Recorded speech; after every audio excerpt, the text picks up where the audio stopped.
রাজশাহী বিশ্ববিদ্যালয়ের deans complex. পূর্ব ঘোষণা অনুযায়ী রোববার সকালে সেখানে 3 দিনের কার্যালয়ে প্রথমে তালা দেন একদল শিক্ষার্থী, পরে তালা দেয়া হয় আরও 3 দিনের কার্যালয়ে। আন্দোলনকারীদের দাবি, এই 6 দিন আওয়ামী ফ্যাসিস্টের মদদপুষ্ট, তাদের পদত্যাগ চান তারা।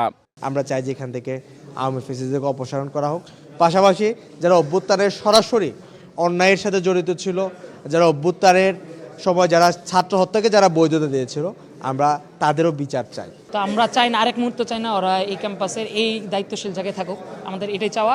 এবং আমরা বিশ্ববিদ্যালয় প্রশাসনকে নানানভাবে জানিয়েছি আগেও, ওনারা কোনো হস্তক্ষেপ কর্ণপাত করে নাই, তাই আজকে আমরা বাধ্য হয়ে তালা দিতে বাধ্য হয়েছি। এইটা না হওয়া পর্যন্ত আমরা এখান থেকে যাচ্ছি না এবং ডিনদের পদত্যাগ নিশ্চিত করার পর আজকে আমরা এখান থেকে যাব।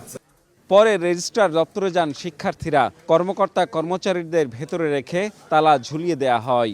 কিন্তু আমরা শুধুমাত্র ভর্তি পরীক্ষা সুষ্ঠুভাবে পরিচালনার জন্য বিশ্ববিদ্যালয় কর্তৃপক্ষ মনে করেছিলেন যে পরবর্তী নির্বাচন আয়োজনের আগে পর্যন্ত তারা দায়িত্ব পালন করবেন। সংশ্লিষ্ট ডিন অফিসগুলো বন্ধ থাকলে এটা কিন্তু একটা বিশ্ববিদ্যালয়ের কার্যক্রম তো বটেই, বিশেষ ভর্তি কার্যক্রম একটা বড় একটা প্রভাব পড়বে।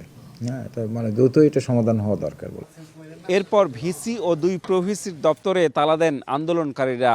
এ নিয়ে কর্মকর্তাদের সাথে উত্তপ্ত বাক্য বিনিময় হয়। আমাদের কাছে আসলে কোনো আমরা একটা স্মারকলিপিও পাইনি বা কোনো এরকম লিখিত ফর্মাল কোনো অ্যাপ্লিকেশনই আমাদের কাছে আসেনি।